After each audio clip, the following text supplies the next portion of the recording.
Hello students, how are you all? कैसे हैं आप लोग? Welcome back to Pratham biology classes.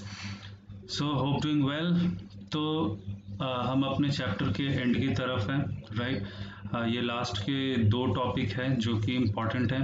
Okay, सो ध्यान से सुनना, ध्यान से समझना, और कोई डाउट हो तो ज़रूर आप क्वेश्चन पुट अप करना। Okay, so let's move to our topic. Okay, so students, ये है हमारा आज का टॉपिक एपोमिक्सिस, राइट। बहुत ही इंटरेस्टिंग टॉपिक है और ये इम्पॉर्टेंट भी है क्योंकि इससे आपको क्वेश्चन मिलेगा बोर्ड एग्जाम में, प्लस अगर आप मेडिकल एंट्रेंस की तैयारी कर रहे हैं तो वहाँ भी आपको इस टॉपिक से क्वेश्चन ज़रूर मिलेगा। सो इस टॉपिक को आप अच्छे से तैयार करके जाए, अच्छे से समझ के जाए, ठीक है, और इसे लिखने भी आपको आना चाहिए।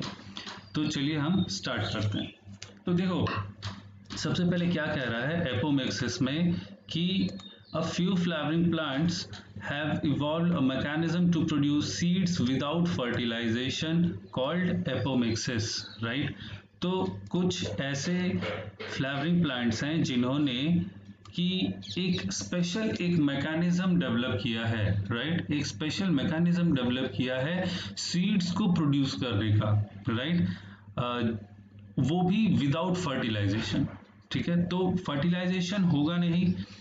मेल गैमेट फीमेल गैमेट, आप जानते हो कि इनके फ्यूजन को हम फर्टिलाइजेशन कहते हैं। तो जो फीमेल गैमेट है उसका मेल गैमेट के साथ फ्यूजन होगा नहीं और सीड डेवलप कर जाएगा। तो यही वो मैकेनिज्म है जो कि आप जैसे जैसे हायर प्लांट्स में जाएंगे तो ये आपको देखने को मिलेगा, right.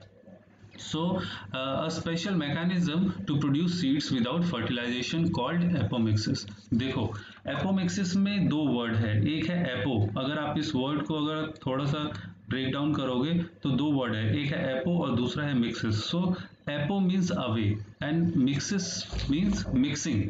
So it is away from mixing, that means कि इसमें फर्टिलाइजेशन नहीं होगा, मिक्सिंग नहीं होगा, फ्यूजन नहीं होगा, right. So apomixis is a form of asexual reproduction that mimics sexual reproduction। ठीक है, तो इसमें जो सबसे पहला पॉइंट है वो ये कह रहा है कि एसेक्सुअल रिप्रोडक्शन कि जो एपोमिक्सिस है उसमें एसेक्सुअल रिप्रोडक्शन होता है और वो एसेक्सुअल रिप्रोडक्शन सेक्सुअल रिप्रोडक्शन की ही तरह होता है। सिर्फ फर्क ये है कि फर्टिलाइजेशन उसमें नहीं होता है, right. So apomixis is a form of asexual reproduction that mimics sexual reproduction.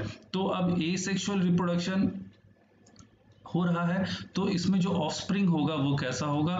That will be identical to the parent, ठीक है। इसमें जो ऑफस्प्रिंग बनेगा वो कैसा बनेगा? That will be identical to the parent. The term apomixis was first coined by Winkler, ठीक है, इस नाम को याद रखना। हो सकता है पूछे कि एपोमिक्सिस टर्म किसके द्वारा दिया गया था, तो विंकलर के द्वारा दिया गया था इन 1908।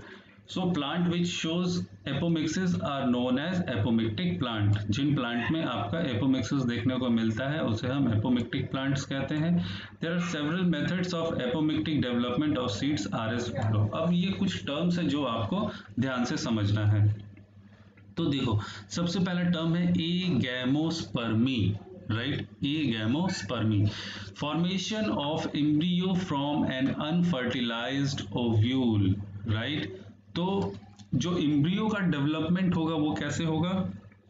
अनफर्टिलाइज्ड ओव्यूल, यानी कि ओव्यूल में फर्टिलाइजेशन होगा ही नहीं, ठीक है, और एम्ब्रियो आपका डेवलप कर जाएगा। That is haploid gametes are not formed.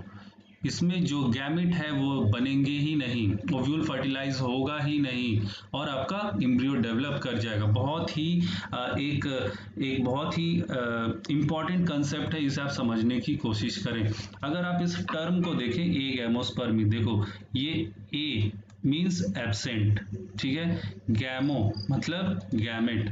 तो जो गैमेट का फॉर्मेशन है वो यहाँ होता ही नहीं है और आपका सीड डेवलप कर जाता है। Seeds and embryo are formed without meiosis and fertilization. तो गैमेट बनेगा ही नहीं, मियोसिस होगा ही नहीं, फर्टिलाइजेशन होगा ही नहीं और आपका सीड डेवलप कर जाएगा, right. Second is adventive polyembryony. Right, extra embryo develop from a diploid cell of nucellar tissue और इंटेगुमेंट। ठीक है, इसका कहने का मतलब क्या है कि अब आप जानते हो कि जो गैमेटोफाइट होता है, यानी कि जो एम्ब्रियो सैक होता है, उसमें जो डिप्लॉयड सेल्स है, राइट, जैसे कि न्यूसेलर सेल्स, राइट, या इंटेगुमेंट, तो अगर वहां से अगर आपका एम्ब्रियो डेवलप हो जा रहा है तो उसे हम कहेंगे adventive polyembryony, right, adventive polyembryony, right, यानी कि एक्स्ट्रा एम्ब्रियो, जो आपका एम्ब्रियो में जो सारी चीजें, एम्ब्रियो में जो आपके सारे सेल्स हैं उनको छोड़ के उसके अलावा अगर किसी दूसरे डिप्लॉयड सेल से लाइक न्यूसेलर सेल या इंटेगुमेंट्स वहां से अगर एम्ब्रियो डेवलप हो रहा है तो उसे हम कहेंगे adventive polyembryony. Example is citrus ओप्यूशिया। ठीक है, एग्जाम्पल्स याद रखना। Second is recurrent agamospermy and third is non recurrent agamospermy. तो हम पहले नॉन रिकरेंट समझ लेते हैं, फिर आपका रिकरेंट समझेंगे। तो देखो, नॉन रिकरेंट एगैमोस्पर्मी कहने का मतलब क्या कि embryo develops from haploid female gamete without fertilization, कि जो एम्ब्रियो है वो डेवलप करेगा from haploid female gamete without fertilization. अब जरा यहाँ पे आप एक बात को समझिए कि आपने पढ़ रखा है कि आपका एमएमसी बनता है। ठीक है, ये देखो आपका एमएमसी बना। ठीक है, ये कैसा होता है तो आप जानते हो कि ये डिप्लॉयड होता है, राइट। अब इसके बाद इसमें क्या होगा तो मियोसिस होगा, राइट, इसमें क्या होगा मियोसिस होगा,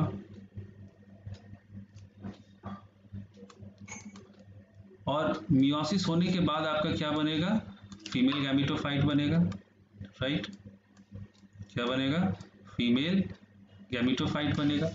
अब ये जो फीमेल गैमेटोफाइट है इसमें तो एक एग सेल होगा, राइट, इसमें क्या होगा एग सेल होगा। ये एग सेल कैसा होगा हैप्लॉइड होगा, ये एग सेल कैसा होगा हैप्लॉइड होगा। तो दिस इज फीमेल गैमेट। अब अगर इस फीमेल गैमेट से आपका एम्ब्रियो डेवलप कर रहा है, सीड डेवलप कर रहा है, राइट, तो उसे हम क्या कहेंगे, उसे हम कहेंगे हैप्लॉइड पार्थिनोजेनेसिस, राइट। और चूंकि आपका ये जो ऑफस्प्रिंग, इससे जो ऑफस्प्रिंग बनेगा, इसे आप फिर आप ये प्रोसेस नहीं करवा सकते हो, राइट, क्योंकि ये तो हैप्लॉइड है, तो ये फिर से जाके ये यहाँ पे कैसे इसमें मियोसिस होगा, राइट। सो हम इसे कह रहे हैं नॉन रिकरेंट, मतलब कि ये नेक्स्ट जनरेशन में ये सेम प्रोसेस नहीं हो पाएगा, इसे हम इसलिए इसे हम कह रहे हैं नॉन रिकरेंट एगैमोस्पर्मी, राइट। और इसके अलावा एग सेल के अलावा और जो बाकी सेल्स होंगे, ठीक है, वो भी कैसे होंगे हैप्लॉइड होंगे। तो उसे भी आप फिर आगे के इससे जो जनरेशन बनेगी उसे आप आगे इस प्रोसेस में नहीं ला सकते हो, राइट। तो इसे हम कह रहे हैं नॉन रिकरेंट, ये कंटिन्यू नहीं हो पाएगा, ठीक है, आगे के जनरेशन में ये कंटिन्यू नहीं हो पाएगा, इसलिए हम कह रहे हैं नॉन रिकरेंट एगैमोस्पर्मी। अच्छा, अगर इसके अलावा आप समझे रिकरेंट एगैमोस्पर्मी मतलब कंटिन्यूअस, लगातार, कि इससे जो ऑफस्प्रिंग बनेगा उसमें भी वो सेम प्रोसेस होगा, राइट, जो कि आप यहाँ देख रहे हो। देखो इसमें क्या कह रहा है कि diploid embryo sac is formed with diploid egg. ठीक है, a diploid embryo sac is formed with diploid egg. All the cells of the embryo sac are diploid as it is formed directly either from nucellar cell or diploid megaspore mother cell, right? तो चूंकि इसमें जो आपका जो embryo sac develop हो रहा है वो किससे डेवलप हो रहा है तो डिप्लॉयड सेल से डेवलप हो रहा है। तो जब ऑफस्प्रिंग आपका डिप्लॉयड होगा तो उसे आप फिर से उससे जो गैमेट बनेगा उसमें वो मियोसिस हो सकता है, यानी कि वो नेक्स्ट जनरेशन में भी आपका कंटिन्यू होगा, इसलिए हम उसे कह रहे हैं रिकरेंट एगैमोस्पर्मी।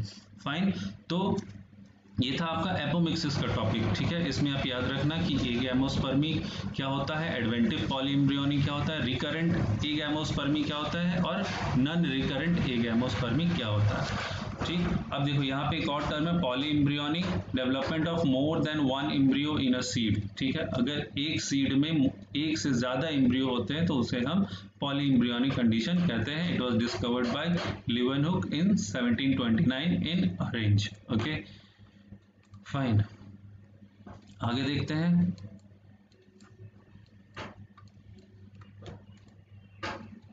आर्टिफिशियल हाइब्रिडाइजेशन, ठीक है, तो ये भी अच्छा टॉपिक है, ठीक है, तो इसे थोड़ा समझ लो। It is useful to enhance quality of plants in plant breeding. Its purpose is to combine characters of two plants, ठीक है। तो आर्टिफिशियल हाइब्रिडाइजेशन का यूज कहाँ है, तो दो प्लांट्स को, दो अलग अलग प्लांट्स के कैरेक्टर्स को कंबाइन करने के लिए, राइट। अब अगर मान लें आप कि आपके पास दो प्लांट है ए और बी, ठीक है, आपके पास दो प्लांट है ए और बी, एक प्लांट ए है और दूसरा प्लांट है आपका बी, ठीक है। अब इन दोनों प्लांट्स के कुछ अलग अलग कैरेक्टर्स हैं, फाइन, इन दोनों प्लांट्स के कुछ अलग अलग कैरेक्टर्स हैं, ठीक है। तो अब आप क्या चाहते हो, आप चाहते हो कि इन दोनों को हाइब्रिडाइज करके एक ऐसा प्लांट बनाएं जिसमें कि इन दोनों के कैरेक्टर्स हों, राइट, इन दोनों के कैरेक्टर्स हो। तो इसके लिए आप कौन सा प्रोसेस यूज करेंगे, आर्टिफिशियल हाइब्रिडाइजेशन, राइट। तो इसमें प्रोसेस क्या है, तो इसमें सबसे पहले आप प्लांट का सिलेक्शन करते हो, selection of plants, selection of plants for male and female gamete. तो आप प्लांट को सिलेक्ट करोगे किस प्लांट से आपको मेल गैमेट लेना है, किस प्लांट से आपको फीमेल गैमेट लेना है। After selection the male reproductive part is removed and the process is called emasculation, ठीक है। तो अब आप क्या करोगे कि जो आपका मेल प्लांट होगा उससे मेल रिप्रोडक्टिव पार्ट को आप रिमूव कर दोगे, right, and the process is called emasculation. उस प्रोसेस को क्या कहेंगे, क्या, emasculation. Emasculation is only required when flower is bisexual. Emasculation कब जरूरी है, जब आपका फ्लावर बाइसेक्सुअल कंडीशन में हो। If flower is big then it is done manually and if flower is small then it is done by suction, ठीक है। अगर फ्लावर आपका बड़ा है तो आप मैनुअली हाथों से भी कर सकते हो, अगर आपका फ्लावर छोटा है तो फिर एक मशीन का यूज करते हैं, सक्शन पंप का यूज करते हैं, जिससे कि इस काम को किया जाता है। Next is bagging. Bagging is done to prevent any undesirable pollen grain to fall on stigma. Bagging मतलब ढकना, उसको कवर करना। तो जो फीमेल पार्ट होता है उसे हम कवर कर देते हैं, उसको ढक देते हैं, जिस प्रोसेस को हम बैगिंग कहते हैं, सो दैट कि कोई भी अनडिजायरेबल पॉलन ग्रेन उसके स्टिग्मा पर लैंड नहीं कर सके। Collection of desired pollen grains through bagging, okay. अब इसी बैगिंग के जरिए हम क्या करते हैं कि जो हमारे पॉलन ग्रेन्स जो जरूरी है, ठीक है, उसे कलेक्ट करते हैं। Dusting of desired pollen grains on stigma of emasculated flower, ठीक है, उसके बाद उन पॉलन ग्रेन्स को हम उसके ऊपर डस्ट कर देते हैं, छिड़क देते हैं। फर्टिलाइजेशन एंड सीड फॉर्मेशन, उसका फर्टिलाइजेशन और सीड फॉर्मेशन हो जाता है। Testing of seeds by germination in soil, if seed satisfies the new character then it is sold commercially, ठीक है। तो ये था आपका चैप्टर आर्टिफिशियल हाइब्रिडाइजेशन का। सो स्टूडेंट्स, आई होप कि आपको ये दो टॉपिक समझ में आए होंगे। इसके अलावा मैं आपको एक चीज़ और बताना चाहूँगा कि अगर आप एनसीईआरटी को देखें तो एनसीईआरटी में सेकंड चैप्टर का जो सबसे लास्ट पैराग्राफ है, राइट, इसमें बहुत ही एक इम्पॉर्टेंट कंसेप्ट को बताने की कोशिश की गई है, ठीक है। मैं कुछ लाइन आपको पढ़ के इसमें बताना चाहूँगा और अगर आपको समय मिले तो आप खुद से भी इसको एक बार पढ़ें। Hybrid varieties of several of our food and vegetable crops are being extensively cultivated, ठीक है। Cultivation of hybrids has tremendously increased productivity। तो इन्हीं हाइब्रिड सीड्स के कारण हमारे कंट्री की जो प्रोडक्टिविटी है, जो क्रॉप प्रोडक्टिविटी है, वो इंक्रीज हुई है। One of the problems of hybrids is that hybrid seeds have to be produced every year। अब इन हाइब्रिड सीड्स जो बन रहे हैं इनका एक प्रॉब्लम है, वो क्या कि एक तो इन्हें कि हर साल इन्हें बनाने की जरूरत है, तभी हम उस चीज को मेंटेन कर सकते हैं। If the seeds collected from hybrids are sown, the plants in the progeny will segregate and do not maintain hybrid characters। तो कहने का मतलब क्या है कि अब अगर यहाँ पे मान लो आप ये हाइब्रिड सीड्स यहाँ पे प्रोड्यूस कर रहे हो, राइट, तो अब अगर आप इसे नॉर्मल सेक्सुअल रिप्रोडक्शन में अगर आप इसे छोड़ दोगे, राइट, अब अगर आप इसे नॉर्मल सेक्सुअल रिप्रोडक्शन आप इसे छोड़ दोगे, इसे करने दोगे, तो होगा क्या कि फिर इसमें गैमेट बनेगा और फिर मियोसिस का प्रोसेस होगा, और जैसे ही मियोसिस का प्रोसेस होगा तो जो कैरेक्टर्स आपने इस प्रोसेस के थ्रू इसमें आपने एक्यूमुलेट किया है, कंबाइन किया है, वो कैरेक्टर्स फिर अगले जनरेशन में क्या हो जाएगा, सेग्रीगेट हो जाएगा, अलग अलग हो जाएगा, तो फिर वो आपके किसी काम का नहीं रहेगा, राइट। तो यहाँ पे रोल आता है एपोमिक्सिस का, ठीक है, यहाँ पे रोल आता है एपोमिक्सिस का कि अगर उस सीड में अगर हम ऐसा कुछ एपोमिक्सिस डेवलप कर दें जिससे कि उसमें फर्टिलाइजेशन हो ही नहीं, उसमें की फर्टिलाइजेशन हो ही नहीं, right. Production of hybrid seeds is costly and hence the cost of hybrid seeds become too expensive for the farmers. If these hybrids are made into apomix, there is no segregation of characters in the hybrid progeny. तो देखो वही बात कहा गया है कि अगर आप इन सीड्स में, इन हाइब्रिड सीड्स में अगर एपोमिक्सिस को इंड्यूस कर देते हैं, एपोमिक्सिस को डेवलप कर देते हैं, तो होगा क्या कि जो कैरेक्टर्स आपने कंबाइन किए हैं इन सीड्स में, वो कैरेक्टर्स मेंटेन रहेंगे, वो कैरेक्टर्स सेग्रीगेट नहीं होंगे, ओके।